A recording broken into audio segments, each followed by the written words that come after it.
eu tentei pensar o curso com alguns tópicos que eu sei que são dificuldades do município. Essa questão legal é uma questão muito complexa. Por quê? Porque direito não basta você ler, você saber a língua portuguesa e ler a lei ou ler uma norma. O direito ele tem uma lógica diferente, totalmente diferente. Eu dei aula há muitos anos no curso de direito, sempre me interessei, sempre li, tem publicação na área, né? E para mim isso sempre foi. Eu sempre tive alguns conflitos porque a prefeitura, a escola, interpretavam as coisas de uma maneira absurda, contrárias a qualquer regra do direito. E aí eu chamei a Flávia. A Flávia, ela é advogada, ela é mestre, doutora e professora hoje da Universidade Federal Rural da Amazônia. E nós atuamos juntos, né, como membros do grupo de trabalho do Conselho Nacional da Educação, grupo de trabalho bicameral, né, da Câmara de Educação Básica e Superior, que elaborou as novas diretrizes nacionais de educação especial, que não estão em vigor, mas estão elaboradas. Não é a política nacional, a diretriz, é outro documento que vocês não conhecem porque não é público. E nós trabalhamos muito, foi um trabalho muito simbiótico, e a Flávia tem um conhecimento extraordinário sobre a legislação da pessoa com autismo, sobre a LBI, sobre a educação. A gente dialogou muito sobre isso. Militante muito ativa no Pará, que é um lugar que está super dinâmico nessa área. Mãe também de um menino com autismo, né? Militante aí da área. Eu quero agradecer muito, Flávia, e também muito didática, porque eu acho que isso, no direito, a gente sempre tem que tomar cuidado, porque às vezes a gente fala e as pessoas. E a gente fala um palavreado muito técnico. Não sei se alguém que já teve a oportunidade, já teve interesse de ler um livro de direito, parece que está falando em grego, né? Se ele, sei lá, Negrão, Eli Lopes Meireles, parece que a pessoa está falando de outro, sei lá de quê. Então, a Flávia, eu vou passar a palavra para ela, vou pedir para ela se apresentar e apresentar o tema. Ela vai falar, os temas são apresentados durante 1h15 minutos. Então, ela vai falar sobre isso e aí vai abrir para perguntas. Vocês vão poder perguntar, né? Vocês podem ver que tem poucas pessoas na live, a gente não divulgou, não está aberto no YouTube convidando as pessoas, porque o objetivo não é ter um monte de pessoas. O objetivo é ter pessoas que são gestores, que façam perguntas sobre a sua atuação, sobre a sua norma, sobre a lei, como é que ele interpreta no município. Essa é a ideia desse curso. Então, a gente selecionou, a gente olhou todo mundo que se inscreveu, só realmente colocamos quem tinha lá um documento, e nem todo mundo pode estar aqui, porque era no outro dia e tal. As pessoas podem assistir depois, tudo bem? Mas o que eu quero dizer é que tem espaço para vocês fazerem perguntas. Então, a Flávia vai falar sobre isso, depois eu vou falar sobre inclusão baseada em evidências científicas, né? Para quem quiser organizar o sistema baseado em ciência. Depois a professora Sueli volta para a gente falar dos conselhos municipais de educação. A professora Sueli é membro do Conselho Nacional de Educação, então é uma pessoa da maior relevância no país, né? Ela que coordenou esse grupo de trabalho bicameral, coordena, né? O trabalho está acontecendo ainda. Então, que, aliás, está há muito tempo no Conselho Nacional de Educação, uma pessoa super relevante, lá do Pará também. E depois a Flávia volta e a gente vai falar de lançamento de dados e de financiamento. Como é que faz para pegar edital, como é que lança no Fundeb, como é que recebe no Fundeb, precisa lançar laudo, não precisa. Então, ela tá estudando já há um tempo, está em contato direto com o Tribunal de Contas lá do Pará, justamente para a gente pudesse trazer aqui toda a informação mais atualizada para vocês. Flávia, não tem como agradecer, não tenho palavras. Muito obrigado pelo apoio sempre, pela parceria sempre. Feliz aniversário esses dias. E eu passo a palavra para você. Bem, só uma coisa. Pessoal, coloquem aí, por favor, de que município vocês são. Alguns já colocaram, mas quem não colocou, coloca para mim, por favor. Eu estou acompanhando aqui também. Estou vendo muita gente do Rio Grande do Sul. Já vi gente do Piauí aqui. É bem bacana para a gente poder ter essa perspectiva. São Paulo, Espírito Santo. E para que a gente possa, inclusive, poder falar exatamente de uma forma abrangente, né? E tentando captar aí todas as realidades que, com certeza, num país com dimensões continentais como o Brasil, a realidade do Piauí e do Pará, por exemplo, são totalmente diferentes do Rio Grande do Sul, de São Paulo.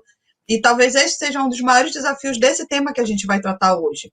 E aí, Anselmo, primeiramente, queria dar boa tarde a todos. Muito obrigada pelo teu convite. Você sabe que você é um grande parceiro nosso, tenho uma admiração imensa por você e que a gente segue junto aí nesse trabalho, sempre pensando em formas de conseguir compartilhar esse conhecimento que a gente tem. E esse compartilhar, eu costumo dizer sempre que é uma via de mão dupla.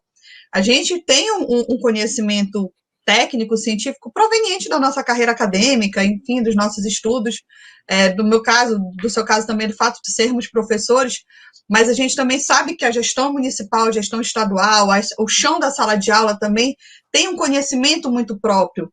E aí é muito legal quando a gente tem uma oportunidade como essa aqui de dialogar diretamente com gestores, que a gente consegue construir esse caminho de mão dupla e até modificar algumas formas, estratégias e discussões que a gente tem no campo acadêmico.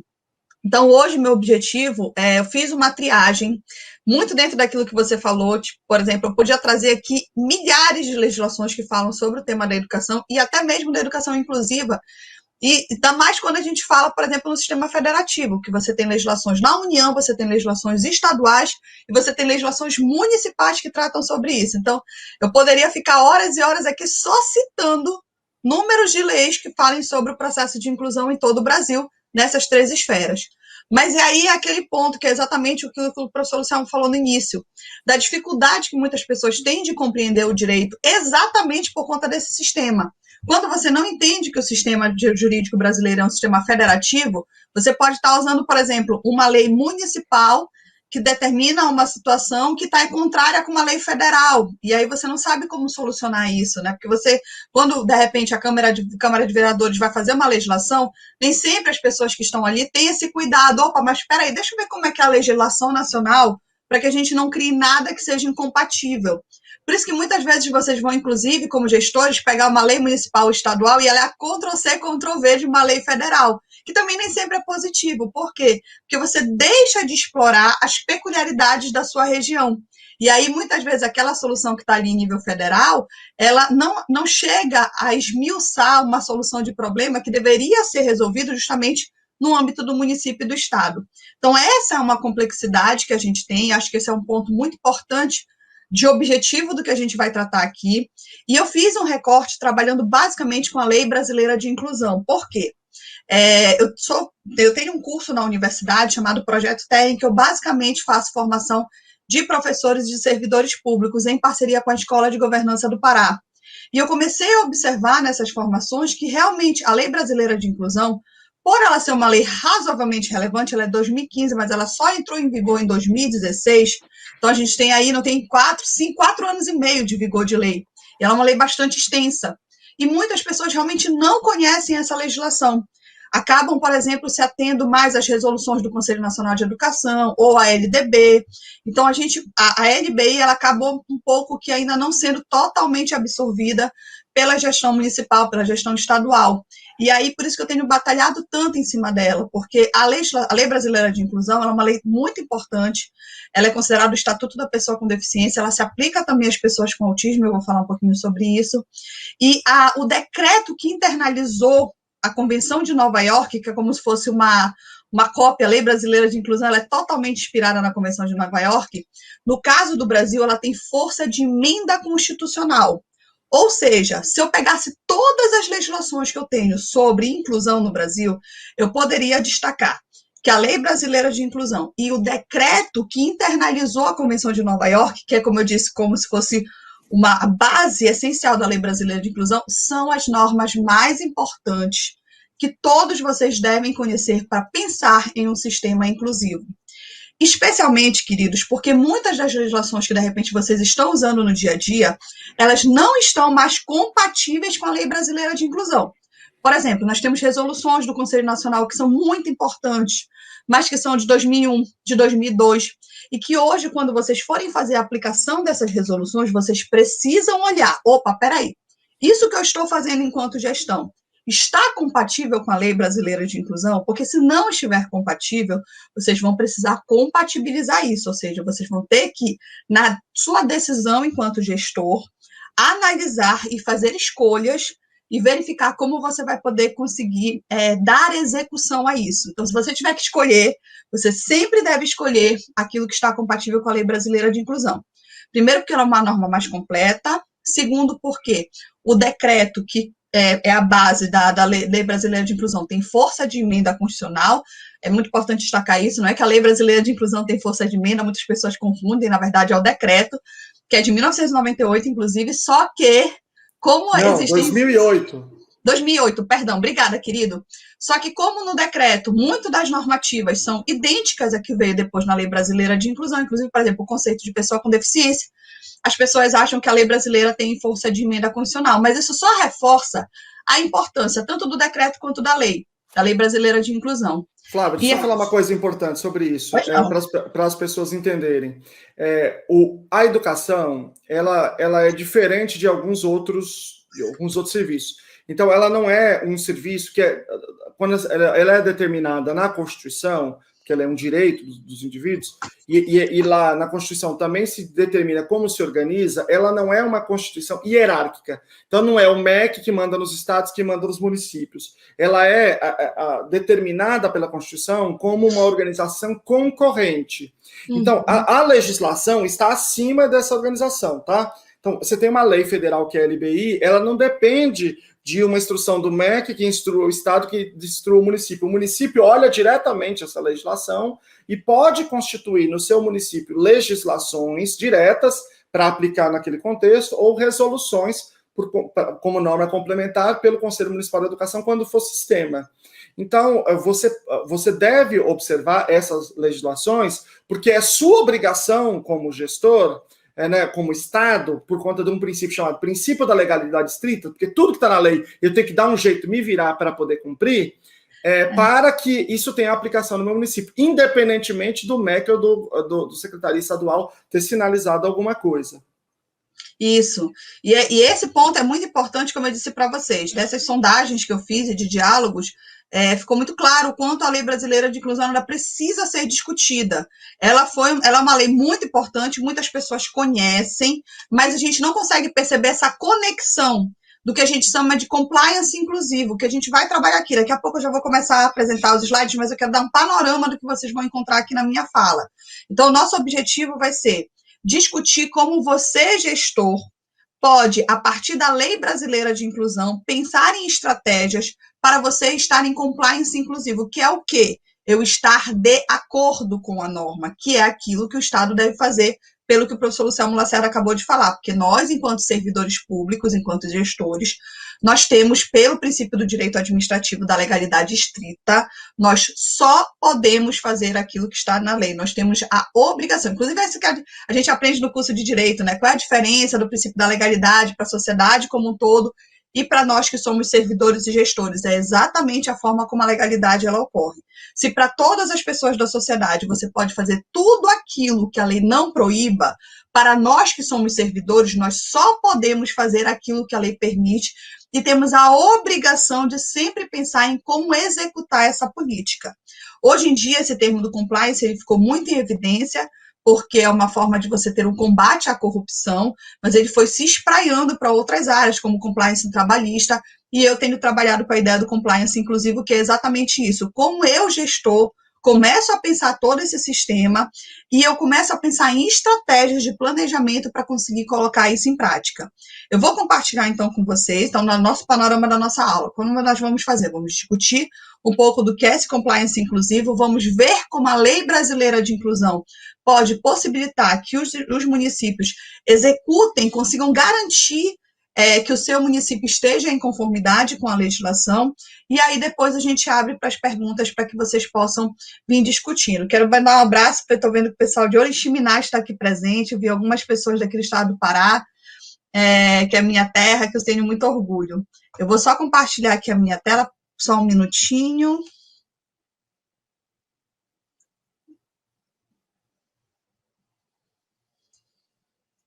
Luciano, eu só preciso que você fique me acompanhando, querido, para me dizer se vai estar compartilhada a minha tela, tá? Me dê um feedback se está tudo ok.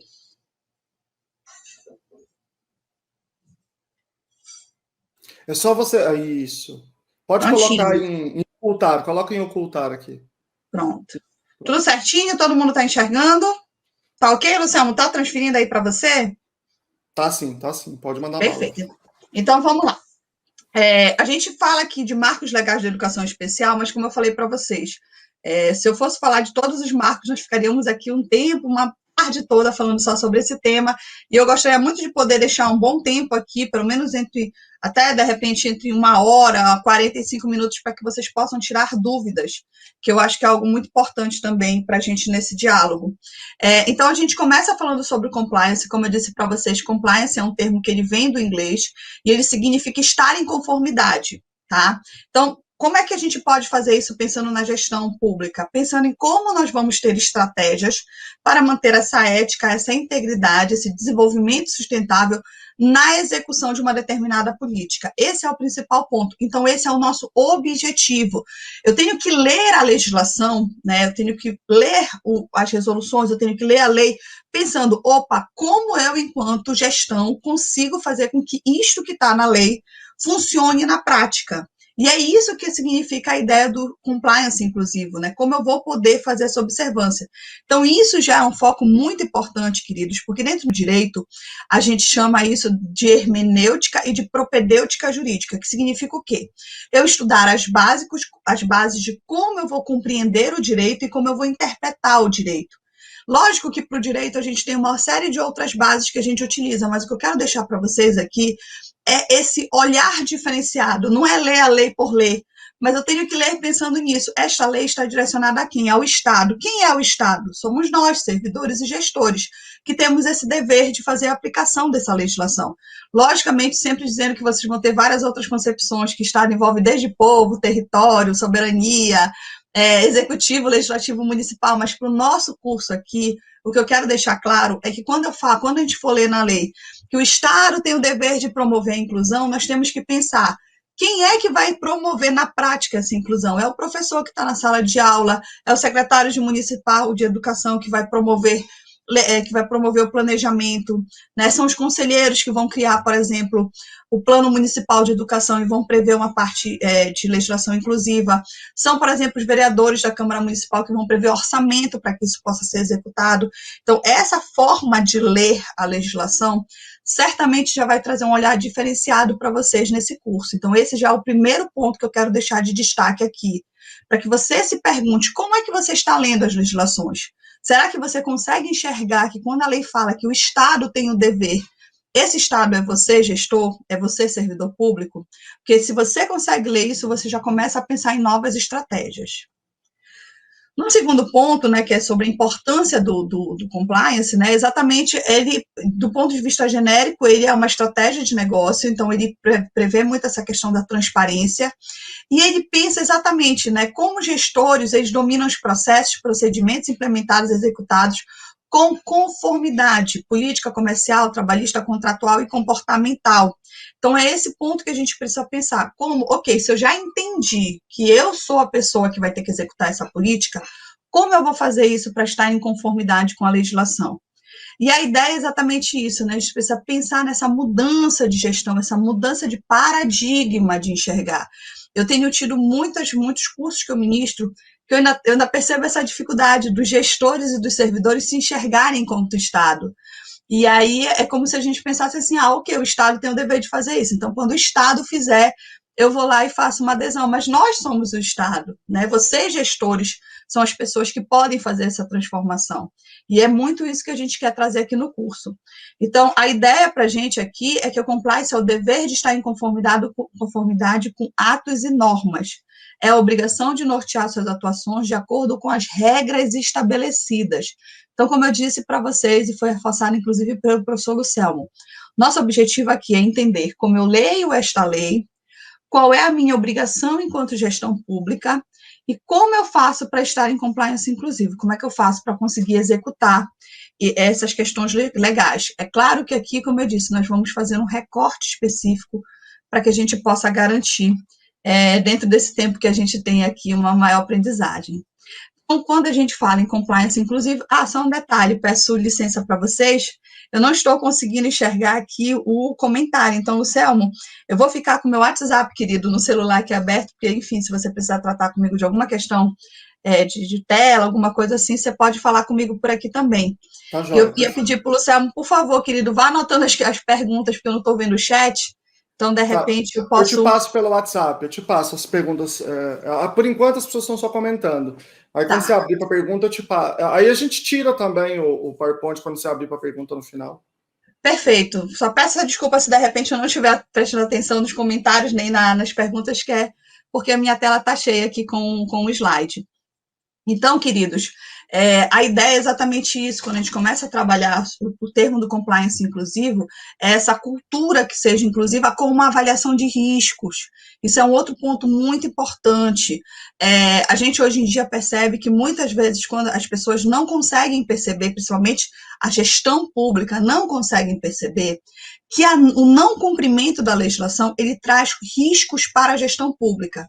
Vou dar um exemplo. Nós temos na Lei Brasileira de Inclusão, que na verdade é uma lei que existe desde 1989, a proibição de negativa de matrícula. Ela é considerada crime você negar a matrícula de uma pessoa com deficiência em razão da deficiência dela.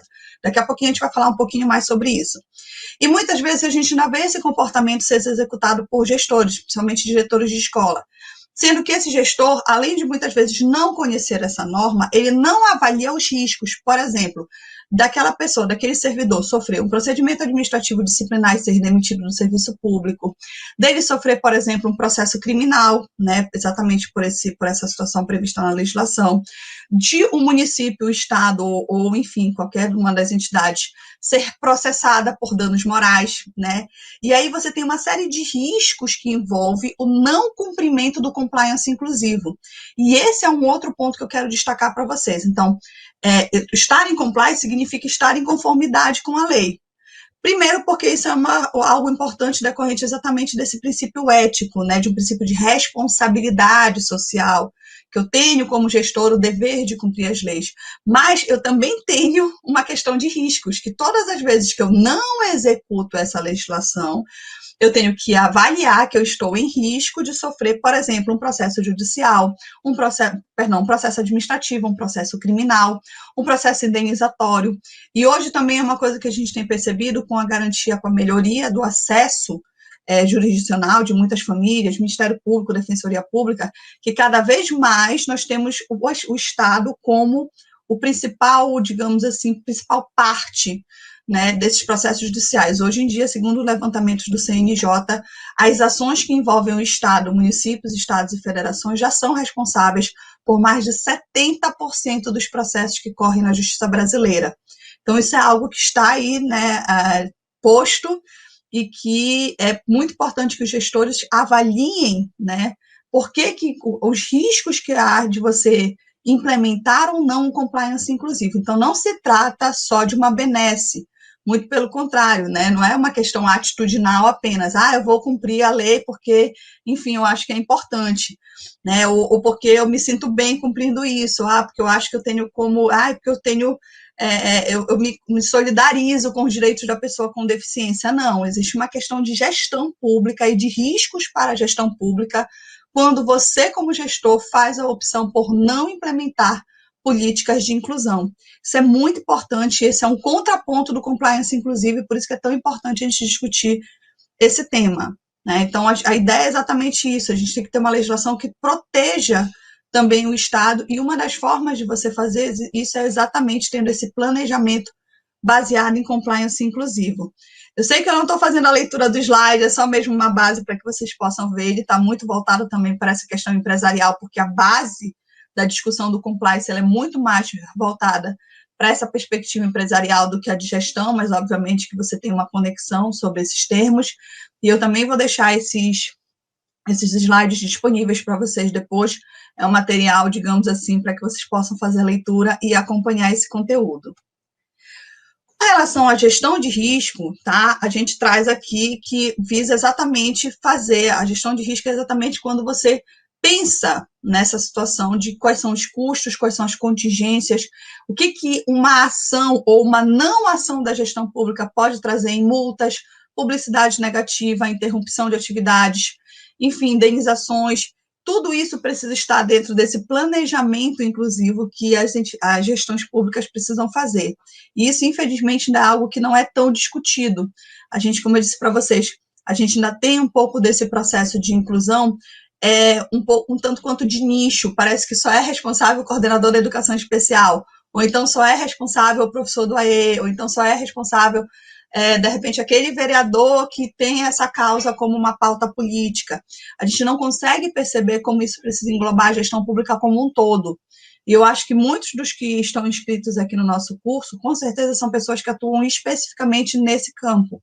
Mas eu quero dizer para vocês que quando você tem um processo, quando você tem uma gestão de risco, você tem uma gestão de risco contrária ao Estado como um todo. Então, se houver um processo de indenização, esse processo ele vai atingir a gestão pública como um todo. Por isso que é tão importante a gente falar sobre esse tema, né? Embora muitas vezes a questão da gestão da inclusão fique restrita a determinadas pessoas, o que não deveria ser algo da gestão pública como um todo. E é essa mudança de cultura que é muito importante que a gente venha trabalhando. Em relação ao tema da inclusão, como eu falei para vocês, nós temos o decreto 6949 de 2009, né, que na verdade promulga a Convenção de Nova York, que é de 2008. Este decreto aqui, queridos, o 6949, que é o decreto que eu falei para vocês, que no Brasil, ele tem força de emenda constitucional.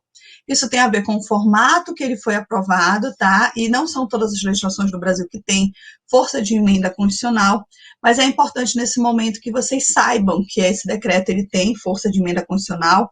Aqui no slide esse já está linkado para vocês podem clicar neles e poder fazer a leitura. E esse decreto e esta convenção foram bases técnicas para a Lei Brasileira de Inclusão, tá? Que é a Lei 13.146 de 2015, que a gente vai se ater mais a ela no nosso curso, exatamente porque, como eu disse, ela traz bases excelentes sobre como a gente pode pensar a gestão do processo inclusivo no Brasil. Tá ok todo mundo aqui está acompanhando? Eu espero que sim. Luciano, por favor, me dê um feedback no WhatsApp, porque eu estou falando só com a tela do meu computador. Confesso para vocês que ainda é um desafio, porque quando nós estamos na sala de aula é muito legal, porque a gente pode olhar na cara, né, no rostinho de cada um dos nossos cursistas e ir percebendo se vocês estão conseguindo compreender, se vocês estão conseguindo assimilar esse conteúdo. O Luciano tem toda a razão quando ele fala que direito é uma coisa que a gente tem que ter um desafio didático para conseguir falar de uma forma que seja compreensiva e que vocês possam, inclusive, se interessar por essa temática, né, não só pelo risco dos problemas, né, que vocês podem enfrentar por desconhecer o direito, mas sim porque ele traz toda uma forma de planejamento, pode ser um grande guia de como a gente deve se ajustar, de como a gente deve se comportar para que a gente possa cumprir, para que nós tenhamos uma gestão efetivamente inclusiva. Então, vou dando continuidade aqui, eu espero que vocês estejam gostando desse tema. Ele é um tema bastante apaixonante e, como eu disse para vocês, ele é um tema muito inovador. Então, e ele pode ter uma grande capacidade de transformar a gestão pública, principalmente, por exemplo, no âmbito municipal, que muitos municípios passaram agora por uma recente transformação, mudança de gestão, e que, né, querem com certeza trazer uma inovação aí para essa forma de organizar o seu município. E aí é importante também, por que é tão importante falar em inclusão na gestão pública? Muitas pessoas voltam a dizer para vocês, o que eu quero aqui nesse ponto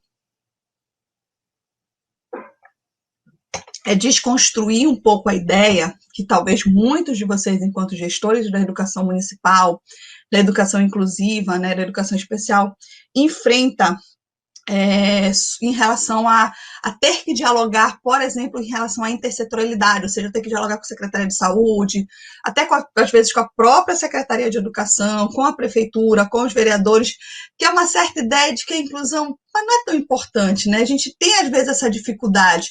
Eu percebo isso, às vezes, dentro da própria universidade, vou falar do meu lugar de fala como professora da universidade, que é essa situação, né? Poxa, mas às vezes eu quero que tenha um investimento maior no núcleo de acessibilidade, que tenha mais capacitação para os professores, e eu percebo que os gestores nem sempre eles conseguem entender a importância desse processo inclusivo e até que ponto esse processo inclusivo pode chegar no percentual da população. E aí eu trago para vocês aqui o censo de 2010, que mostrou que quase 24% da população brasileira possui algum tipo de deficiência. O Luciano está só me colocando aqui sobre os slides, não se preocupem, eu vou disponibilizar sim, eu só tenho que ver, Luciano, como a gente faz, talvez mandando por e-mail depois, ou então posso deixar no meu Instagram. Enfim, a gente vai encontrar um meio de deixar isso disponível para vocês, mas fiquem tranquilos que a gente disponibiliza sim. Então, o censo de 2010, ele mostrou que quase 24% da população tem algum tipo de deficiência, tá? É importante lembrar para vocês também, que se vocês forem ver aqui no nosso nesse nosso quadro aqui, vocês vão ver que tem o não consegue de modo algum, tem grande dificuldade ou tem alguma dificuldade. Isso, pessoal, já está baseado na ideia da funcionalidade daquela deficiência, tanto que vocês, dependendo do estudo que vocês utilizem, vocês vão trabalhar com 24 a 25% da população brasileira ou, de repente, 6% da população brasileira. Onde vocês encontrarem essa questão dos 6%, né, que seria um número muito baixo, digamos assim, e que não seria um número menos relevante, mas apenas, né, não é tão significativo em percentual da população brasileira. Normalmente, quem trabalha com esses índices menores, de 6%, 6 a 10%, na verdade, está trabalhando com aquelas pessoas com deficiência que não conseguem realizar uma atividade de modo algum. Ou seja, são aquelas pessoas que precisam de muito suporte da gestão pública para poderem ter acesso aos seus direitos. Porque quando a gente trabalha com 24 a 25% da população, o que certamente neste próximo censo já irá aumentar novamente, porque esse censo é de 2010, e nós trabalhamos aqui com censo. Uma outra pergunta que me fazem, por que você trabalha com censo? Especialmente para vocês aqui que são de vários municípios do interior do Brasil. O censo ele é muito mais amplo do que a PNAD, que é a política, o levantamento por amostragem domiciliar, a Pesquisa Nacional de Amostragem Domiciliar do IBGE. Pela PNAD, você tem a realização dela todos os anos, né, exceto nos anos em que há censo, e você tem dados mais das regiões mais centrais brasileiras. O censo não, o censo ele ocorre de 10 em 10 anos, de 2020 não ocorreu também por conta dessa situação da pandemia, mas ele vai mais aos interiores, ele vai em todas as cidades, ele tem uma amostragem muito maior da realidade brasileira. Por isso que aqui nós estamos dando o censo de 2010. E é importante que vocês atentem para isso, né? E esse é um dado que é relevante, inclusive, para que vocês possam se empoderar nesse diálogo com a gestão pública. Às vezes, a gestão pública, quando eu digo assim, as pessoas que ocupam os cargos mais elevados na gestão, não conseguem perceber a importância do trabalho que vocês, gestores da área da inclusão, atuam. Porque eles não conseguem enxergar esse número, eles não conseguem perceber o impacto que as políticas de inclusão têm na sociedade brasileira. Hoje em dia, a gente pode afirmar que 1/4 da população brasileira, e provavelmente isso se reverbera nos municípios, é público-alvo de políticas de inclusão, sem contar familiares, pessoas próximas daquela pessoa que vai receber essa política. Então, esse é um dado que eu acho relevante também para a gente sempre ter em mente quando a gente dialoga sobre políticas de inclusão. A gente não está falando de um nicho ou de algo extremamente pontual. A gente tem dados que mostram que sim, essa é uma política não só necessária, como fundamental para que você possa atingir 1/4 da população brasileira, o que é um número bastante significativo quando a gente fala de políticas públicas.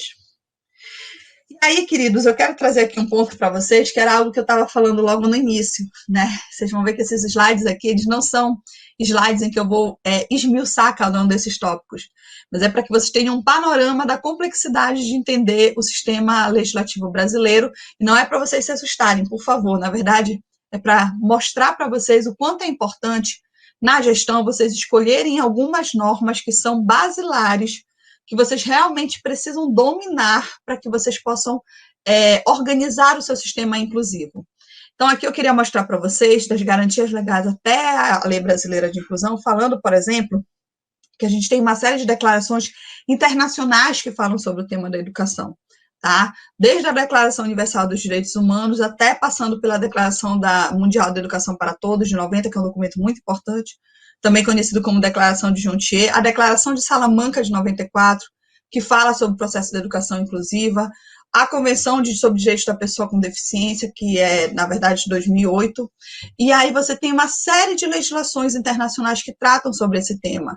É claro que se vocês quiserem trabalhar com alguma temática específica da inclusão, vocês vão achar essas nomenclaturas. Por exemplo, quem quer trabalhar sobre a situação da empregabilidade do aluno com deficiência, quem trabalha, por exemplo, com ensino técnico, né? Talvez seja importante conhecer a Convenção da OIT, mas é importante que vocês saibam que se vocês forem estudar todas essas temáticas, vocês vão ter uma dificuldade muito grande, dada a complexidade dessas normas. E daí por que a gente faz escolhas no sentido de pensar em que legislação a gente pode trazer que são essenciais para vocês compreenderem esse processo inclusivo. A gente tem também no âmbito interno, né? Aquilo ali eu falei de algumas citações de legislações internacionais. Eu quero falar, assim, sobre algumas citações de legislações nacionais. Então, nós temos a questão da Lei 8859, que trabalha sobre a questão do estágio e do ensino especial, né, dos alunos. Nós temos a Lei 10.098 de 2000, que são as regras básicas para acessibilidade e de direitos de pessoas com deficiência e mobilidade reduzida. Vocês veem que a legislação aqui ainda não está de acordo com a nova Lei Brasileira de Inclusão, que ainda usa o portadores de deficiência, né, que não é mais a nomenclatura adequada. A gente tem a Lei 10.433, que fala sobre Libras. Nós temos a 13.499, que fala sobre acesso de pessoas com deficiência a cursos técnicos de nível médio superior.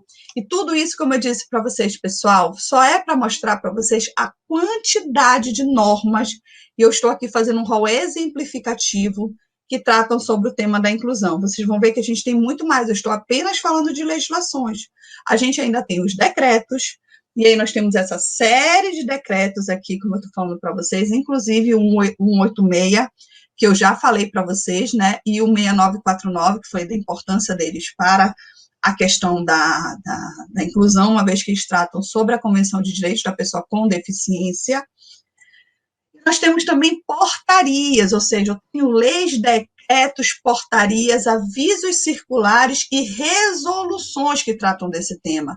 Eu sei que para vocês pode parecer assim, meu Deus, quer dizer que eu tenho que saber tudo isso para conseguir fazer uma política de inclusão no meu município? Em tese, querido, sim, mas a gente sabe que isso é humanamente impossível. Então, o que eu recomendo aqui para você, gestor, que quer pensar numa nova forma de gestão baseada no compliance inclusivo, baseada numa gestão que realmente tenha esse princípio ético e humanizado do atendimento, mas que também proteja a gestão pública dos riscos do não cumprimento da legislação, que vocês trabalhem com a Lei Brasileira de Inclusão, tá? Que vocês dominem esse conteúdo com uma forma bastante rígida, bastante profunda, para que a partir desta legislação vocês possam ir incorporando, lógico, a depender da temática, outras legislações que eu passei muito rapidamente aqui para vocês, como eu falei, a Convenção da OIT, a legislação que trata sobre Libras, mas a base necessária, se você, gestor, tiver que estudar algumas legislações que são essenciais, eu recomendo que você conheça a Constituição Federal, a Lei Brasileira de Inclusão, e a partir desses dois instrumentos, você vai incorporando a sua leitura de acordo com a sua área específica. Então, se você trabalha com educação bilíngue, é claro que você precisa conhecer toda a legislação sobre essa temática. Mas, se você trabalha, por exemplo, com a educação da pessoa com autismo, você vai precisar conhecer com muito mais profundidade a Lei 12.764 de 2012. Então, você vai, a partir da Constituição e da Lei Brasileira de Inclusão, inserindo as legislações que sejam específicas sobre a sua temática. Se forem, por exemplo, o campo da educação, você precisa conhecer a resolução do Conselho Nacional de Educação. Mas se você atua no campo da saúde, o mesmo caminho, você começa pela Constituição Federal, Lei Brasileira de Inclusão, e a partir disso você vai fazendo a introdução de outras legislações de acordo com a temática da sua gestão. Então, o que é a Lei Brasileira de Inclusão? Ela é uma lei que institui o Estatuto da Pessoa com Deficiência, e ela é um documento que ela visa harmonizar as leis da Convenção Internacional. Qual é a Convenção Internacional? Aquela que eu citei agora há pouco para vocês, tá?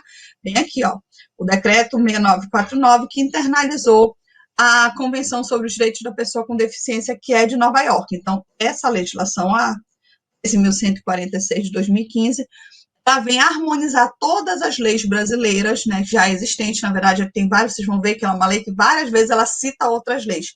Então, o que o legislador fez? Ele pegou todas as legislações que trabalhavam o tema da inclusão, as principais leis que falavam sobre inclusão no Brasil, pegou o decreto 6949 e ele organizou isso em um documento que foi chamado de Lei Brasileira de Inclusão ou Estatuto da Pessoa com Deficiência. Vocês podem ter um parâmetro comparando, por exemplo, com a CLT, com o Estatuto das Cidades, com o Código Eleitoral, Código Civil, que é exatamente isso, é como se você pegasse uma Bíblia, onde eu vou encontrar os principais direitos da pessoa com deficiência, é exatamente na Lei Brasileira de Inclusão. Onde é que eu encontro os principais direitos da pessoa civil? Dentro do Código Civil.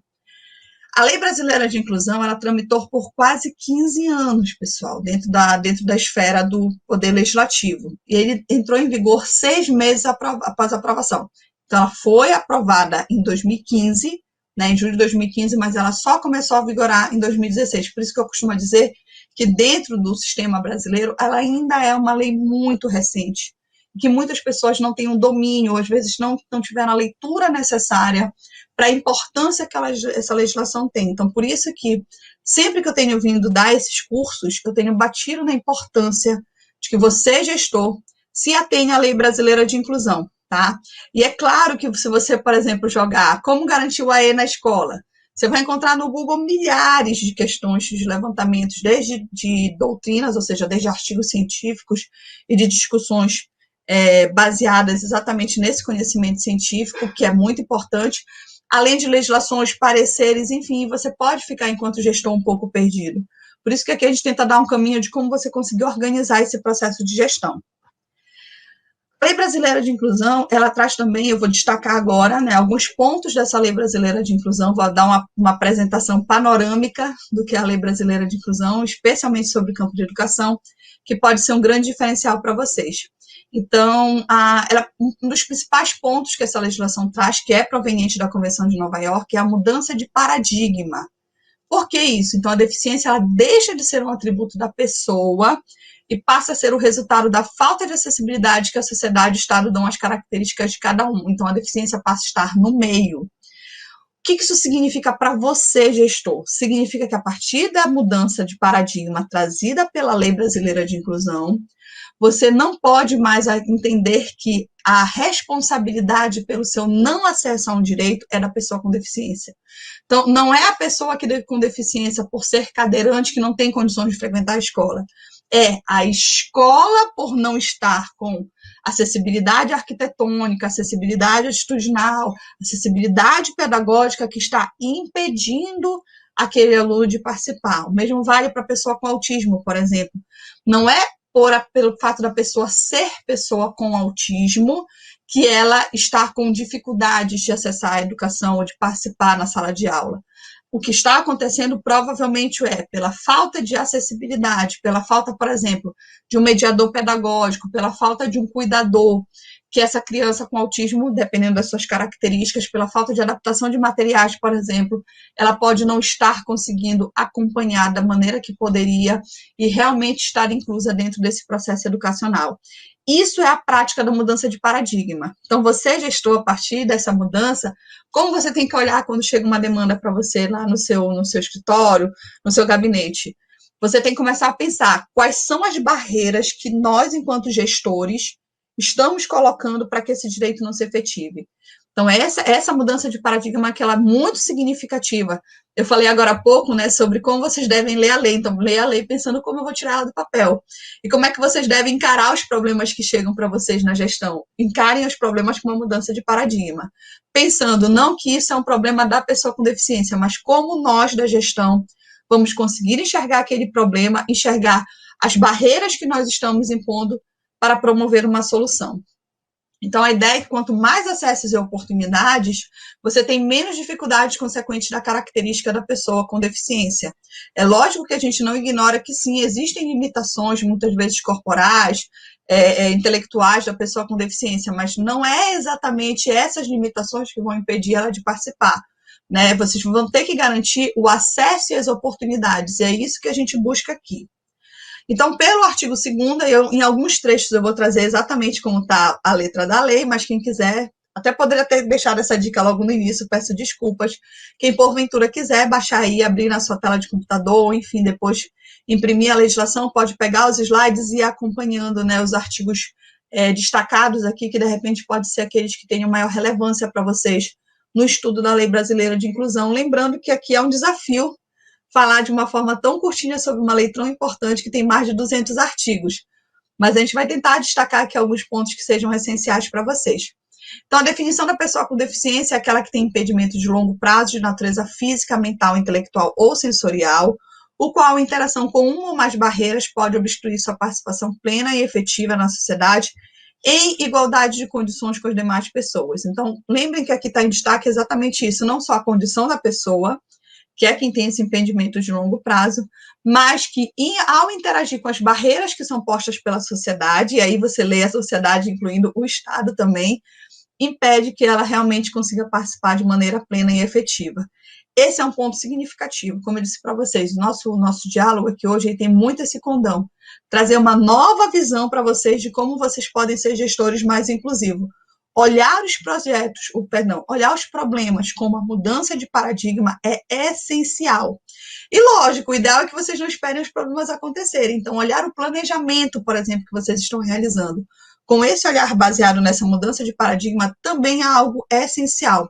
Eu sei que esse ano é um ano muito difícil, a gente está tendo essa situação de pandemia, mas, volto a dizer, pensar nessa mudança de paradigma pode fazer toda a diferença na hora de elaborar um planejamento. LBI e acessibilidade. A gente tem aqui a questão do artigo 3º, que fala também sobre acessibilidade, tá? E o que eles conceituam com acessibilidade? A possibilidade e condição de alcance para a utilização com segurança e autonomia de espaços imobiliários, equipamentos urbanos, edificações, transporte, informação e comunicação, inclusive seus sistemas e tecnologias, bem como de outros serviços e instalações abertas ao público, de uso público ou privado de uso coletivo, tanto na zona urbana como na zona rural, por pessoa com deficiência ou com mobilidade reduzida. O tema da acessibilidade, então, como vocês podem ver, ele se aplica a vários espaços, ou seja, não é só uma situação arquitetônica, mas ela precisa ser a forma com que você vai pensar para que as pessoas com deficiência façam a utilização de espaços, de mobiliários, equipamentos com segurança e, principalmente, autonomia. Tá certo? Então, esse também é um ponto importante de destaque para vocês. Esse artigo 3º, queridos, vocês vão observar uma coisa muito interessante nessa legislação que eu quero destacar. É como se ela trouxesse um glossário para vocês. Ela vem traduzindo cada um dos termos que vai ser utilizado dentro da LBI. E isso já torna essa lei bastante diferenciada, que é exatamente isso, né? Ela traz essa base para que você que está lendo pela primeira vez, ou que não tem muito contato com a legislação, possa entender o que é que ela traz como característica. Além disso, né, o artigo 3º ele traz também o conceito de barreiras. Lembra que eu falei, vou até voltar aqui, lembra que eu falei agora há pouco que a pessoa com deficiência ela é aquela que tem esse impedimento e interação com uma ou mais barreiras que impedem que ela consiga participar de forma plena e efetiva? Então, o que são essas barreiras? A gente vai encontrar isso aqui no artigo 3º. Elas podem se apresentar como barreiras urbanísticas, barreiras arquitetônicas, barreiras nos transportes, barreiras nas comunicações tecnológicas e barreiras atitudinais. Por que é importante eu saber isso como gestor? Porque é essas barreiras que você vai ver lá nesse problema que chegar para você, nesse processo que chegar para você, nessa demanda que chegar para você solucionar como gestor. Você vai ter que pensar, essa demanda que está chegando para que eu resolva como gestor, que diz respeito à pessoa com deficiência. Primeiro, eu vou ter que entender que esse problema não está sendo causado pela deficiência da pessoa, mas sim pelas barreiras que estão sendo impostas a ela. E quais são essas barreiras que estão sendo impostas? Será que são barreiras arquitetônicas, por exemplo? Um aluno é um aluno cadeirante que precisa assistir aula no 5º ano, só que o 5º ano fica no 2º andar da escola. E lá você só consegue chegar por escada. Onde é que está o problema, né? É numa barreira arquitetônica. Como é que eu deveria solucionar isso, digamos, da maneira do modo ideal? Seria que esse prédio tivesse sido construído sem que essas barreiras existissem, com rampas, com elevadores. Mas se isso não for possível, se o custo para essa reforma for tão alto que inviabilize a garantia desse direito, ou de repente se for um prédio tombado pelo patrimônio, que eu não possa fazer esse tipo de reforma, eu posso solucionar isso de duas maneiras. Eu posso dizer que não tem como aquela criança estudar naquela escola, que quando eu digo isso, eu estou realmente dizendo que o problema está naquela pessoa com deficiência, ou eu posso pensar em estratégias para garantir esse direito. Por exemplo, eu posso inverter. O 5º ano que ficava no 2º andar vai passar a ser no 1º andar, para que aquela criança possa acessar, para que aquela pessoa está em cadeira de rodas possa acessar aquela sala de aula. Então, vocês conseguem ver a importância de pensar nessa mudança de paradigma na análise dos problemas? Quando a gente começa a pensar dessa forma, nós paramos de perder tanto tempo com as barreiras atitudinais e começamos a pensar em soluções efetivas. Muitas vezes, queridos, vocês vão encontrar o problema das barreiras atitudinais, que são exatamente essas atitudes e comportamentos que atrapalham a participação da pessoa com deficiência na sociedade. são as barreiras de convivência da pessoa com deficiência. Muitos de vocês, gestores da educação inclusiva, passam por isso diuturnamente. Quando o professor diz que não sabe adaptar o material e também não quer aprender, quando ele diz que ele não fez concurso para isso, ou quando ele diz para vocês, não, mas olha, poxa, se eu soubesse que ia ser assim, eu não teria assumido essa turma. Então, isso são muitas vezes barreiras atitudinais. É quando a atitude da pessoa, ela impede que vocês, como gestores, consigam efetivar essa política.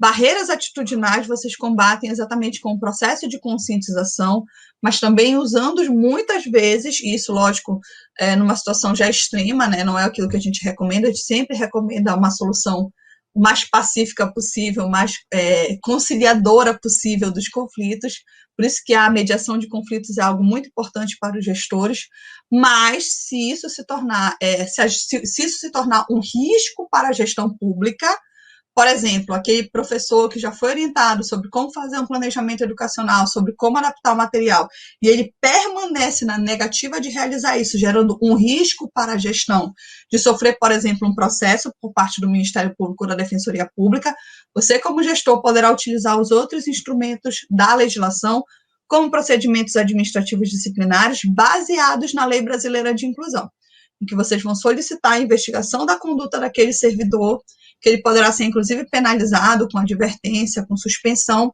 em decorrência dele não estar cumprindo a Lei Brasileira de Inclusão. Então, por isso que eu disse para vocês, quando a gente lê a Lei Brasileira de Inclusão, nada disso que eu estou falando para vocês vai estar escrito aqui na lei, mas é importante que vocês façam essa leitura pensando como eu acabei de dizer. Ok, eu sei o que são barreiras, mas para que isso vai servir? Por que eu, como gestor, tenho que saber o que são barreiras?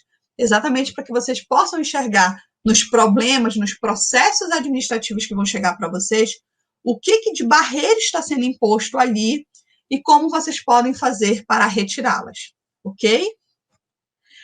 A gente tem também um outro ponto que eu quero destacar, que é a questão da LBI, a Lei Brasileira de Inclusão. Eu quero destacar aqui no artigo 9º, tá parecendo 90 ali, mas é o artigo 9º, tá? Eu quero destacar principalmente a questão do atendimento prioritário em todas as instituições e serviços de atendimento ao público, e também o inciso 7º, que fala sobre a tramitação processual em procedimentos judiciais e administrativos em que for parte ou interessado em todos os atos e diligências. Por que para você, gestor, é importante você saber disso? Primeiramente, para que você possa garantir o atendimento prioritário no atendimento ao público. Então, se na sua gestão, na sua secretaria, na sua escola, você não tem, por exemplo, esse processo de atendimento prioritário, é importante que você saiba que o artigo 9º ele determina isso, e você pode fazer isso com treinamento da sua equipe e a identificação de uma placa de prioridade para que você já possa, em pequenos atos, começar a estar em compliance inclusiva, ou seja, pequenas realizações que você vai fazer no seu dia a dia enquanto gestor e que você já vai começar a dar cumprimento na legislação. Flávia, eu quero te fazer uma pergunta sobre isso. Susto. Quero te fazer uma pergunta sobre isso, porque eu sei que eu já enfrentei essa questão nos municípios. Por exemplo, quando você tem a educação infantil do primeiro de 1 a 3 anos, ela não é obrigatória para as famílias, mas ela é obrigatória a oferta pelo Estado. Né? O município precisa oferecer, mas, de um modo geral, eles assinam termos de ajuste de conduta com o Ministério Público quando há uma grande lista. Minha pergunta é a seguinte: eu tenho uma lista de espera de crianças que querem entrar na creche, todas elas têm o direito, mas como esse direito ele precisa ser consolidado aos poucos. É diferente do ensino fundamental, que eu tenho que pagar a matrícula para ele no ensino privado se eu não tiver. De um modo geral, as decisões não abordam assim na creche. A pergunta é, se tem alguém na lista que tem um diagnóstico de autismo, que é educação especial, ela também passa na frente ou não? Sim. O que a gente entende nesses casos? Que a gestão pública, ela não pode fazer a negativa de matrícula da pessoa com deficiência, a gente vai ver isso daqui a pouco, e ela deve fazer o atendimento da pessoa com deficiência com prioridade, tá? Então, o que a gente recomenda? Que sim, que vocês façam essa avaliação e façam primeiramente a matrícula de todas as pessoas com deficiência. Existem entendimentos que dizem que não pode, que todas as crianças também, porque tem outras prioridades, já são todas as crianças pelo sistema jurídico brasileiro, pelo Estatuto da Criança e do Adolescente, merecem uma proteção integral do Estado. Então, você não deveria ter que optar em colocar uma criança ou tirar outra, tá? Só que o que ocorre? A gente também tem a Lei Brasileira de Inclusão que diz que tem que haver esse atendimento prioritário, especialmente no serviço de atendimento ao público. Nessa concepção de serviço de atendimento ao público, você encaixaria, por exemplo, os serviços que são feitos na área da saúde, na área da educação e, portanto, justificariam essa matrícula prioritária. Mas eu até discuto outro ponto. Por que vocês devem matricular prioritariamente todas as pessoas com deficiência e depois continuar o processo de enturmação? Porque vocês vão evitar que uma turma fique com um número maior de pessoas com deficiência do que outras. Vocês vão conseguir analisar primeiramente a matrícula de todas as pessoas com deficiência e vocês vão conseguir melhor organizar isso no âmbito da gestão e promover essa enturmação. Então, por isso que eu sempre recomendo aos gestores que eles iniciem esse processo, tá, de matrícula, especialmente pelas pessoas com deficiência. Lembrando que muitas vezes, especialmente nessa faixa etária, vocês vão encontrar pessoas que, na verdade, são pessoas com autismo, crianças com autismo, mas que ainda não têm laudo. E aí vai ficar talvez muito mais difícil de você conseguir garantir esse atendimento prioritário. Lembrando que aqui, queridos, quando a gente fala da LBI, a gente precisa fazer uma diferença de algumas normas que existem em relação à educação, tá? Como da Lei de Diretrizes e Bases e até mesmo de algumas resoluções do Conselho Nacional de Educação. Para a LBI, sim, você precisa, para ser classificado como pessoa com deficiência, ter um laudo que demonstre quais são os seus impedimentos de longo prazo. No caso do autismo, você vai ter lá um laudo, vai dizer das dificuldades de longo prazo na questão comunicacional e na questão comportamental, tá certo? Isso daí para que você possa realmente conseguir garantir a matrícula em prioridade. Não confundam com a resolução número 4 do Conselho Nacional de Educação, que determina que a criança ou adolescente tem direito ao atendimento educacional especializado, ainda que ela não tenha o laudo, tá bom? Mas para fins da LBI teria que ser isso. Só uma pontuação, não é do Conselho Nacional, não, é a nota técnica do MEC. Nota técnica do MEC, isso, número 4, né? E aí, esse daí é um ponto importante, tá? Muitas pessoas confundem. Então, nesse caso, se sua mãe chegar lá e disser, meu filho é pessoa com deficiência, eu quero que ele seja matriculado com prioridade. Vocês podem, sim, enquanto gestão pública, exigir a documentação para que vocês possam garantir esse direito, exatamente para que não haja um mau uso, né, dessa informação, de uma pessoa alegar um direito que, na verdade, ela precisa comprovar como é que esse direito vai ser atendido. Então, nesse caso, a gente recomenda que vocês façam esse atendimento prioritário. Não existe ainda vocês podem observar que a legislação ela não é estritamente clara, não existe na LBI nenhum artigo que diga exatamente a pessoa com deficiência deve ser matriculada à frente de todas as demais. Porém, quando a gente faz essa interpretação do atendimento prioritário, a gente pode compreender que, sim, o objetivo da legislação foi garantir a essas pessoas que elas pudessem ter os seus direitos resguardados de forma prioritária. E vou além, como eu disse para vocês, fazer essa matrícula de forma prioritária permite ao gestor uma melhor organização do processo de enturmação, da forma com que ele vai organizar, por exemplo, o transporte escolar, enfim, a questão da alimentação, se for uma pessoa com deficiência que precisa de uma alimentação específica, lotação de professores, lotação de mediadores escolares, enfim. Quanto mais cedo vocês conseguem ter essa informação de como vocês vão distribuir essas classes, maiores as chances de vocês conseguirem ter um planejamento que tenha mais efetividade. Então, por isso que eu recomendo que sempre que possível vocês façam esse processo, até porque o que vai acontecer? Se vocês matricularem todas as outras crianças e não pensarem nas vagas para pessoa com deficiência, por mais que a legislação fale que é crime você negar matrícula em razão da deficiência, ou seja, não é crime você negar matrícula, é crime você negar em razão da deficiência. Ou seja, se você já tinha 30 vagas e você matriculou 30 crianças naquela vaga e a 31ª for uma pessoa com deficiência, em tese, quando você nega aquela matrícula, você não está cometendo crime, desde que você não matricule mais ninguém, porque o crime é você negar em razão da deficiência, que é o que acontece em muitas escolas. Você liga e não diz que seu filho é autista, tem a vaga. Aí, quando você liga de novo e diz que seu filho é autista, a vaga desaparece. Aí você tem um crime, porque você passou a negar a matrícula por conta da deficiência. O que acontece nesses casos? Muitas vezes, quando a família busca o Ministério Público ou a Defensoria, ela consegue, através de uma liminar, a matrícula.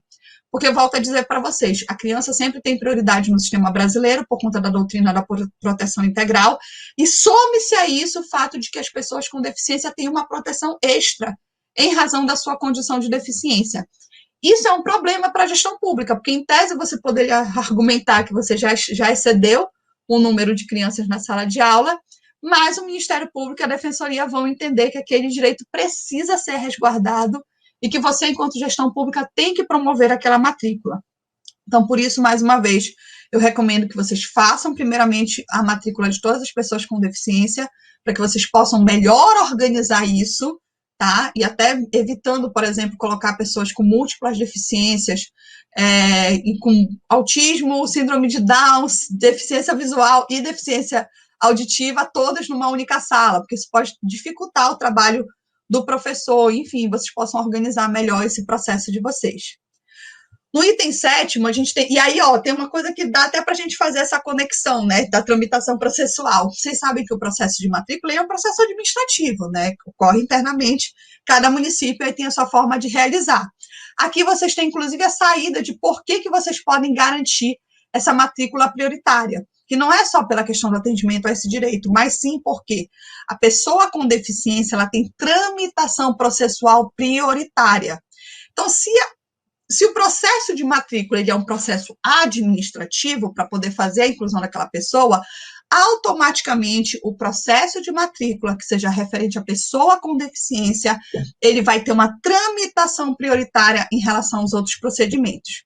Tá certo, pessoal? Então, nesses dois incisos aqui, vocês têm a fundamentação teórica e jurídica de por que a matrícula da pessoa com deficiência tem que ser garantida de forma prioritária. Vou ler de novo. Tramitação processual em procedimentos judiciais e administrativos em que for parte ou interessada em todos os atos e diligências a pessoa com deficiência.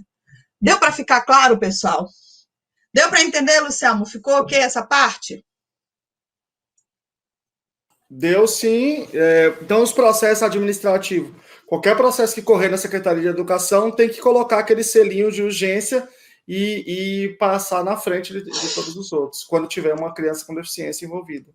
Exatamente, isso é importante, já tinha até esquecido.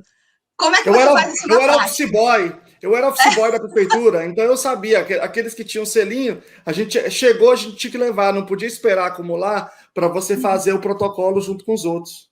Exatamente, você falou uma coisa super importante, Luciano, que eu vou tentar ficar atenta aqui nas minhas falas. Tá, Flávia, achei tudo bacana, entendi perfeito, professora. Como é que eu faço na prática? Gente, é uma coisa assim realmente básica mesmo, é pegar uma folhinha de papel, organizar isso através, sei lá, de uma portaria interna ou de um treinamento dos servidores e identificar, olha, todas as vezes que chegar um processo com essa etiquetinha aqui de urgente na cor amarela, ele tem que passar na frente de todo mundo. E por que é importante vocês etiquetarem o processo de uma forma diferenciada? Isso não está escrito em lugar nenhum também, tá, pessoal? Por que é importante você identificar esse processo de uma forma diferenciada? Exatamente para que qualquer servidor que pegue esse processo consiga identificar, opa, esse aqui eu tenho que tramitar de forma prioritária e tem que passar na frente dos outros, tá bom, pessoal? Então, ó, a gente viu aqui só nesse artigo 9º, para a gente ver como é que a gente pode fazer a leitura, pensando em como tirar isso do papel. A gente viu a importância da tramitação prioritária, a gente viu como isso pode ser feito na prática, no serviço público, por exemplo, nos processos de matrícula, e como executar isso de forma prática nos procedimentos de matrícula. Flávia, isso significa que eu vou ter que colocar uma criança e tirar outra? Não, significa que a gestão pública vai ter que pensar em uma forma de conseguir incluir todas essas crianças dentro da escola. A diferença é que quando eu for fazer esse processo de organização, eu inicio pelas pessoas com deficiência e vou analisando de que forma eu vou incluir todas as outras. Não significa, pessoal, que porque eu coloquei 10 crianças com deficiência, eu automaticamente vou deixar 10 outras crianças que não têm deficiência do lado de fora. Porque o direito não funciona assim. Não posso dar o direito para um e tirar o direito do outro. A gestão pública ela tem a responsabilidade sobre toda a educação dos seus munícipes. E aí é importante porque a gente está falando para o município. Isso apenas diz que determinadas pessoas precisam de uma proteção extra do Estado para poderem ter os seus direitos garantidos. E é isso que essa lei está falando. Ela não está dizendo que você vai tirar uma criança para colocar outra. Isso é muito importante. Eu tenho enfrentado muitas dificuldades e percebido que muitos gestores e professores, diretores, por uma questão atitudinal, acabam colocando famílias contra famílias. Eu tive que tirar teu filho porque eu tive que colocar o filho da fulana. E isso, inclusive, é discriminatório. Volto a dizer, tem uma questão de risco aí envolvida, que você pode ser processado por essa família por você estar incitando uma conduta preconceituosa na sociedade que você está inserido. Então, isso é muito importante dizer, tá, pessoal? De toda forma, eu continuo acreditando que você tratar de forma prioritária as pessoas com deficiência, além de você cumprir a lei, traz um benefício para a gestão pública na medida em que vocês têm mais tempo e a maior capacidade de organizar melhor o seu sistema educacional. Aqui a gente tem também, na Lei 12.764, a criação da CIPTEA. Por que a criação da CIPTEA é importante? Porque muitas vezes ela vai poder ser o documento que vocês vão solicitar para as famílias para que ela possa identificar a sua prioridade também. Tá? Mas enquanto a CIPTEA ainda não acontece de forma uniforme no Brasil como um todo, o laudo médico para esse atendimento prioritário deve ser exigido, tá bom? Volto a dizer, não confundam lá com a nota técnica do MEC. Para esse processo de matrícula, para que vocês possam garantir a prioridade, vocês podem sim exigir o laudo. Na verdade, vocês devem exigir o laudo, porque é ele que vai comprovar o impedimento de longo prazo ou a condição do autismo, conforme a Lei 12.764. Vou passar aqui, agora a gente já vai entrar no nosso tópico específico. Vou tentar dar uma corridinha aqui para ver se a gente deixa o nosso, pelo menos meia hora, para a gente tirar as dúvidas. A gente tem aqui do artigo 27 em diante a questão da educação na Lei Brasileira de Inclusão. Tá? O artigo 27 diz que a educação ela constitui um direito da pessoa com deficiência, assegurado sistemas educacional inclusivo em todos os níveis e aprendizado ao longo da vida, de forma a alcançar o máximo desenvolvimento possível de seus talentos e habilidades físicas, sensoriais, intelectuais e sociais, segundo suas características, interesses e necessidades de aprendizagem. A gente vai já voltar para esse artigo aqui. O parágrafo único, ele fala de quem é a responsabilidade de fazer isso, tá? Então, ele diz que é dever do Estado, da família, da comunidade escolar e da sociedade assegurar a educação de qualidade da pessoa com deficiência, colocando a salvo de toda forma de violência, negligência e discriminação. Vamos lá, o que a gente pode destacar aqui para você que é gestor? Primeiro ponto, a gente tem aqui um sistema inclusivo em todos os níveis de aprendizado ao longo da vida. É claro que, pela Constituição brasileira, o município ele tem uma responsabilidade especial com o ensino fundamental. Mas, como eu estou falando aqui para o Brasil como um todo, a gente sabe, por exemplo, que tem gestão estadual que está responsável pelo ensino fundamental, pelo ensino técnico e pelo ensino médio. Então, quando a gente está falando aqui para gestores do Estado, vocês têm que se pensar também nesse aprendizado ao longo da vida. No município também, tá? É importante que vocês pensem em estratégias para conseguir sempre que possível e dentro das responsabilidades de vocês, garantir que essa pessoa tenha aprendizagem ao longo da vida.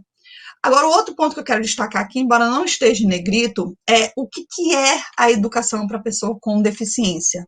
E aí, consequentemente, também para a pessoa com autismo.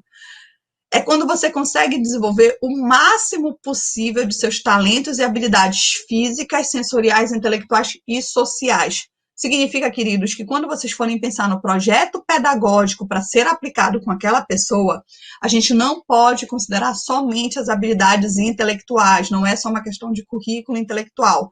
Nós temos que pensar nas habilidades físicas, sensoriais e sociais que precisam ser desenvolvidas. Partindo de qual pressuposto? Das características, interesses e necessidades de aprendizagem. Onde tudo isso vai estar escrito? Projeto pedagógico da escola, planejamento educacional individualizado. Esses instrumentos que vocês vão pensar enquanto gestores, que vão poder organizar isso na prática. Flávia, mas eu não sou professora da AE, por que eu tenho que me preocupar com o PEI? Porque muitas vezes, querido, a gente vê na gestão pública a ausência de normas orientando sobre a importância desse planejamento, orientando sobre a importância do planejamento pedagógico, do projeto pedagógico das escolas. Quando isso não parte da gestão pública, que tem essa responsabilidade de orientar toda a demais cadeia de servidores públicos, fica muito difícil do professor do AE lá da escola saber como fazer isso ou conseguir fazer isso de uma forma que seja compreensível por toda a rede. Então, é muito comum, tenho certeza que muitos de vocês, gestores, já passaram por isso, que é aquela situação que é como se parecesse que todo ano você está começando do zero um trabalho, né? Então, O professor que elaborou um PEI num ano, aquele PEI não foi para outra escola no outro ano, não passou para a mão dos outros professores, e aí você tem muita dificuldade na continuidade naquele processo de aprendizagem. O que eu tenho recomendado aos gestores? Pensem nessa estruturação de como deve ser, de que forma a escola municipal vai ser preparada para atender o máximo desenvolvimento possível de talentos e habilidades físicas, sensoriais, intelectuais e sociais da pessoa com deficiência. Como isso vai acontecer dentro do projeto pedagógico? E o segundo ponto, como vai ser avaliado as características, interesses e necessidades de aprendizagem dessas pessoas com deficiência? Pensem, por exemplo, em elaborar pelo menos um modelo, um roteiro de planejamento educacional individualizado, um roteiro de projeto político-pedagógico para que essas escolas possam executar isso. Se a gente conseguir evoluir nesse campo, vai ser muito mais produtivo e para quem está na gestão, porque vocês vão conseguir, inclusive, comparar, saber como é que as escolas realmente estão promovendo essa inclusão. Isso fica difícil para o gestor, por exemplo, para ele poder avaliar se uma escola é efetivamente inclusiva ou não, porque ele não tem esses parâmetros. E a gente pode, a partir da Lei Brasileira de Inclusão, pensar em estratégias para colocar isso, digamos assim, de uma forma efetiva. A gente tem aqui o artigo 28 também, que é um artigo importante, que ele diz exatamente como vocês podem fazer uma gestão de uma educação inclusiva, tá? Então, ele diz aqui que incumbe ao poder público assegurar, criar, desenvolver, implementar, incentivar, acompanhar e avaliar todos esses aspectos aqui. Eu sei que parece muita responsabilidade, mas volto a dizer para vocês têm que ler isso pensando de que forma eu vou conseguir colocar isso de uma forma efetiva no meu município. Então, o primeiro ponto, a gente já viu lá em cima, a ideia do sistema educacional inclusivo em todos os níveis e modalidades, bem como aprendizado ao longo da vida. O Conselho Nacional de Educação Inclusiva tem uma discussão sobre esse processo de aprendizado ao longo da vida, que é muito importante. Creio, inclusive, que a professora Sueli pode falar um pouco sobre isso. Segundo ponto, aí esse ponto aqui é essencial para vocês. Aprimoramento dos sistemas educacionais, visando garantir condições de acesso, permanência, participação e aprendizado. Pessoal, isso aqui é o foco que a gestão pública deve ter quando a gente fala de educação inclusiva. Muitas pessoas que atuam na educação inclusiva permanecem preocupadas somente com o acesso, ou seja, matriculei o menino com deficiência, me livrei do problema. Não. Quando a gente olha a partir do compliance inclusivo, da gestão de risco e das responsabilidades da gestão pública, nós temos que focar em 4 aspectos. Acesso, ou seja, como eu matriculo essa pessoa, como é que ela passa a acessar a educação. E aí eu vou avaliar, por exemplo, a permanência, acesso e permanência, ou seja, não adianta eu matricular e no meio do ano essa criança abandonar a escola. Estou falando muito de criança porque é o foco da educação municipal, né, que é o ensino fundamental e o ensino infantil. Mas a gente tem que pensar nesses 2 aspectos, nos 4 aspectos juntos, mas a gente vai somando, matriculei, avaliei se ela continua matriculada até o final do ano, vou analisar como ela está participando deste processo, ou seja, ela frequenta todas as esferas da escola, ou ela entra às 8 da manhã e 10 horas eu já ligo para o pai buscar ela, porque ela não tem condições de ficar na escola. Então, ela não só não está permanecendo, como ela não está participando das atividades. E a aprendizagem, lembrando que a aprendizagem eu vou avaliar como a partir dos talentos e habilidades físicas, sensoriais, intelectuais e sociais, de acordo com características, interesses e necessidades de aprendizagem. Eu sei que fica parecendo assim, poxa, ficar indo e voltando na lei, um pouco, pessoal, porque como eu disse para vocês, não é para sair lendo por ler, é ler pensando como eu vou tirar isso do papel. O que tem nessa lei que é importante para que eu saiba qual é meu objetivo enquanto gestor público, tá certo? Então, a gente vai sempre que possível costurando, digamos isso, para que vocês pensem em como executar isso dentro do município. Como é que vocês fazem isso também, né? Vocês fazem por meio de oferta de serviços de recursos de acessibilidade que eliminem barreiras e promovam a inclusão plena. Então, vocês têm que pensar que, por exemplo, o serviço do atendimento educacional especializado, as salas de recursos multifuncionais, tudo isso são instrumentos para que vocês consigam fazer com que a criança faça o quê? Acesse, permaneça, participe e aprendam. Esses 4 pontos, queridos, devem ser o foco de vocês. Eu só vou conseguir ter uma educação efetivamente inclusiva se eu volto a dizer, repetir, né? Se eu conseguir que essa criança acesse, permaneça, participe e aprenda. Só é importante analisar que esses quadros, isso daqui deve ser para todas as crianças, né, queridos? Mas é importante que a gente analise como é que deve ser essa participação e aprendizagem específica para a condição da pessoa com deficiência, que foi o que eu acabei de falar lá do artigo 27. Deixa eu falar uma coisa, Flávia. Quando saiu o documento de referência para revisão da política, para consulta pública, da Política Nacional de Educação Especial, saíram os números de abandono escolar do público-alvo da educação especial. Porque uma coisa é evasão. Evasão é um indivíduo que deixa de estudar.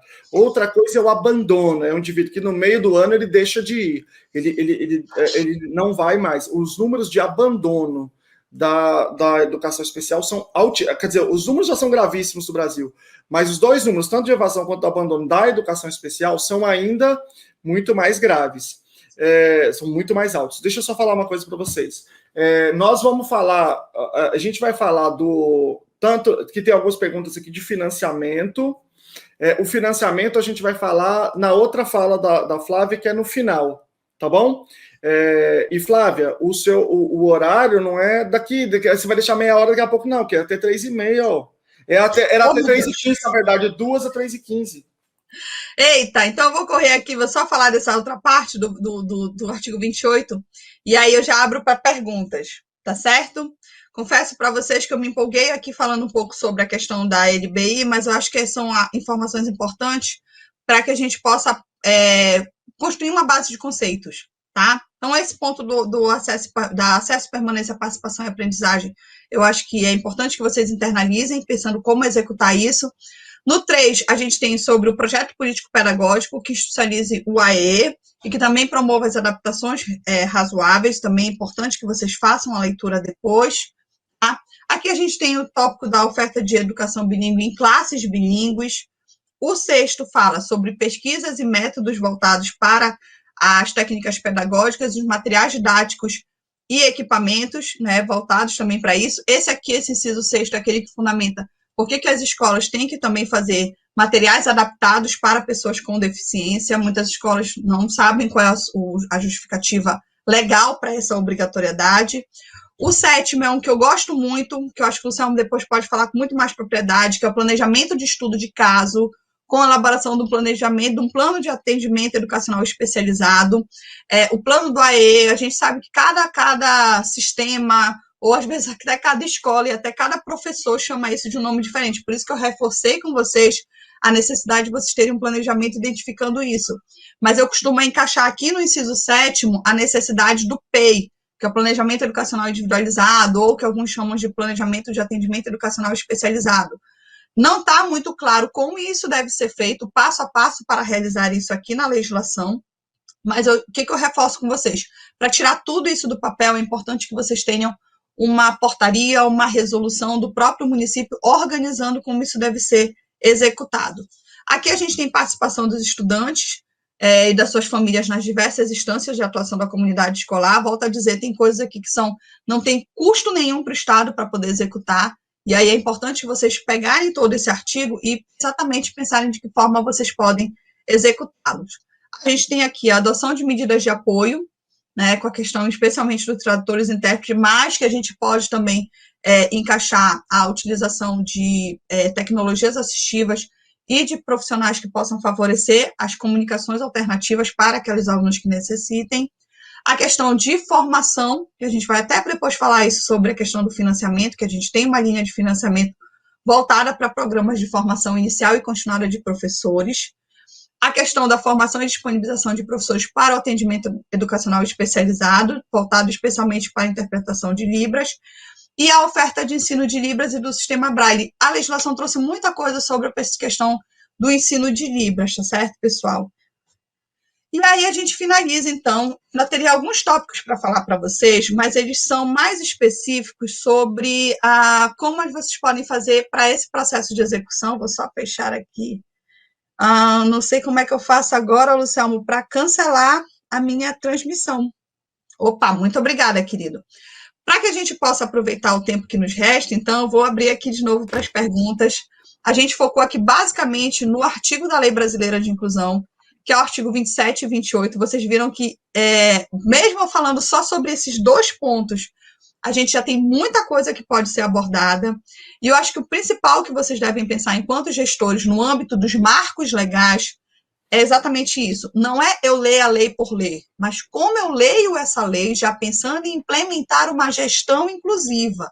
Esses aspectos do artigo 27 e 28, o que vocês precisam, na minha opinião técnica, realizar como gestores, e essa é a minha sugestão. Criem instrumentos normativos em que vocês descrevam como o diretor da escola vai fazer isso, como o professor do AE vai fazer isso.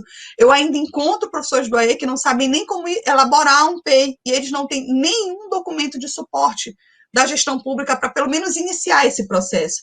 Outro exemplo, como eu faço uma avaliação, e aí no PEI, como é que eu faço uma avaliação pedagógica? Então, a inexistência desse tipo de documento legal, normativo, por parte da gestão pública, dificulta o acesso desses professores a essa forma de organização e dificulta o controle da gestão pública sobre isso. Isso vai ter um grande impacto lá na frente do financiamento quando a gente for falar, tá certo? Só para dar um spoiler aqui. A gente tem hoje uma documentação do FNDE, um caderno de orientação que não exige mais o laudo médico, né, para que você possa passar a receber a segunda matrícula do Fundeb. Ok, só que ele diz lá que deverá ser feita a comprovação através de outros documentos, e não descreve quais são esses outros documentos.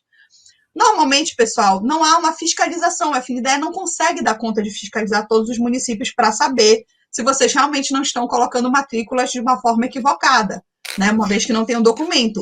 Só que se isso acontecer no município, um dos documentos que vocês deveriam ter para apresentar seria a pasta daquele aluno em que tivesse avaliação pedagógica, planejamento educacional individualizado, apresentação dos materiais adaptados, o atendimento feito por ele no AE, e muitos municípios simplesmente não têm nada disso.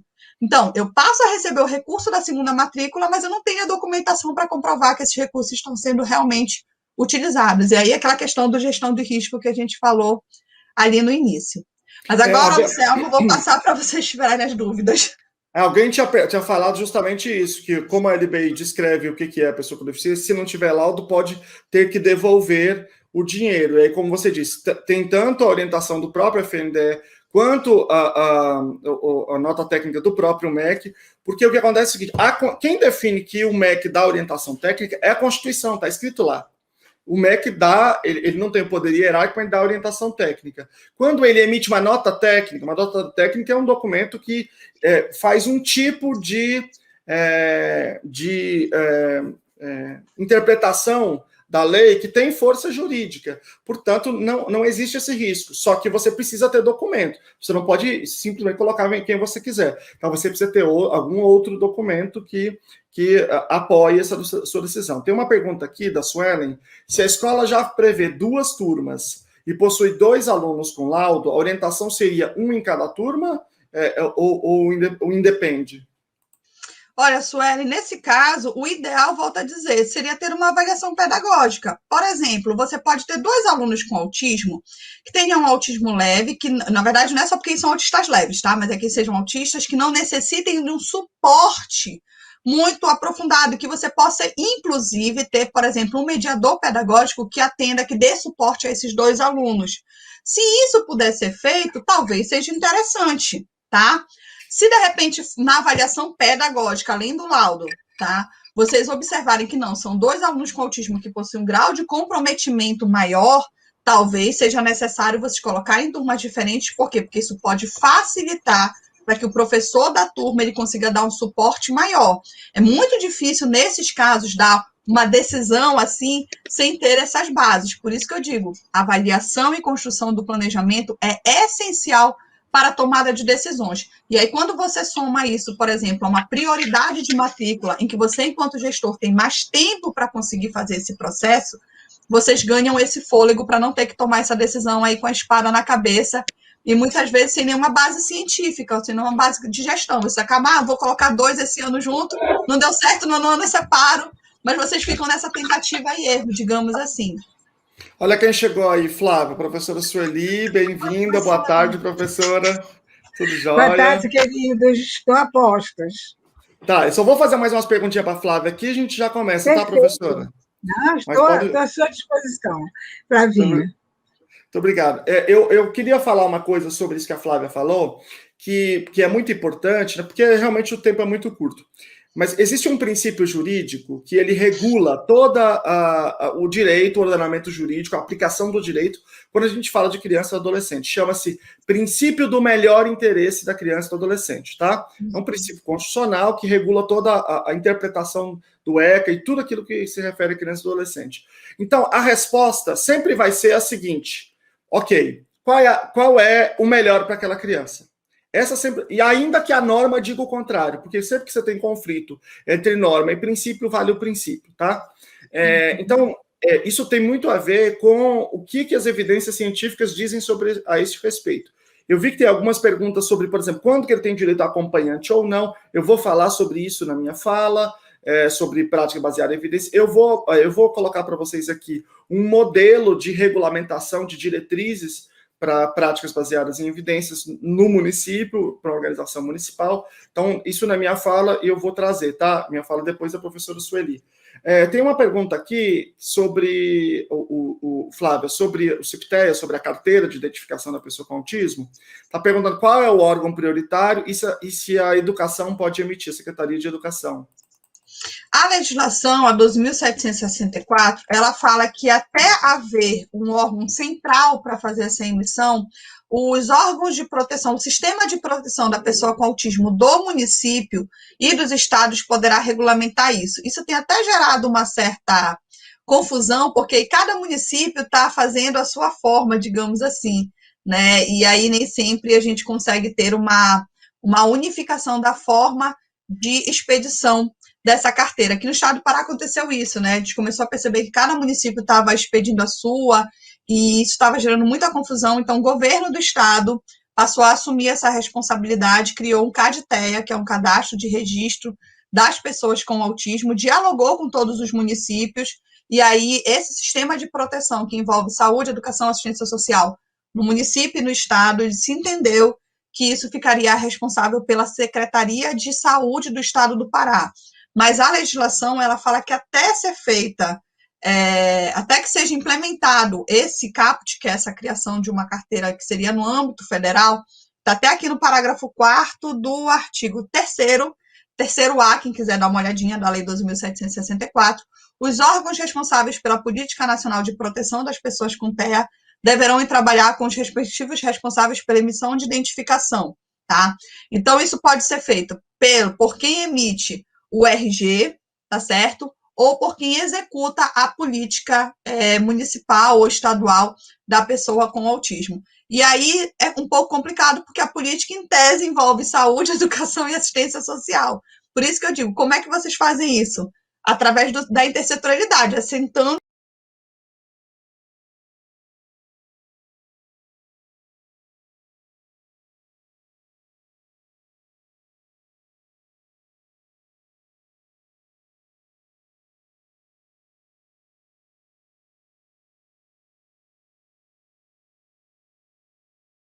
Eu derrubei sem querer a professora Flávia aqui, porque eu fui tirar a tela dela. Eu já falei para ela voltar aqui no WhatsApp. Aqui, ela voltou já. Desculpa, Flávia, eu te derrubei aqui sem querer. Não tem problema. Não sei se cortou alguma coisa da minha fala, mas não, infelizmente... Acho que estava terminando só a última frase. Não, era só isso mesmo, pessoal. Na prática, vocês vão ter que sentar no município com o pessoal da assistência social, educação e saúde e definirem esse entre vocês. Se é porque normalmente a emissão da RG é feita pelo Estado, então é importante que vocês dialoguem também com o setor de emissão do registro geral. Isso está ainda bastante confuso, vocês vão ver que cada estado e cada município está fazendo de uma forma. Eu já vi CIPTEA sendo emitida por município, eu já vi CIPTEA sendo emitida pelo Estado. Então, ainda não tem uma definição clara de como isso vai se consubstanciar. Perfeito. Tem algumas perguntas aqui, várias perguntas aqui. Não tem nada que impeça que a educação faça. Hoje não tem nada que impeça que a regulamentação. Não tem. Eu só recomendo que vocês dialoguem com o município, porque senão daqui a pouco tem a CIPTEA da assistência social, a CIPTEA da educação, a CIPTEA da saúde, aí isso pode ficar meio confuso. Tá, tem várias perguntas aqui que são condizentes com a outra fala da Flávia, que é sobre financiamento. Alguém perguntou, quando eu vou lançar no sistema, eu preciso colocar o laudo, eu preciso colocar qual é a deficiência, como é que eu lanço? Ela vai falar sobre o lançamento no sistema, na fala que vai ser no final.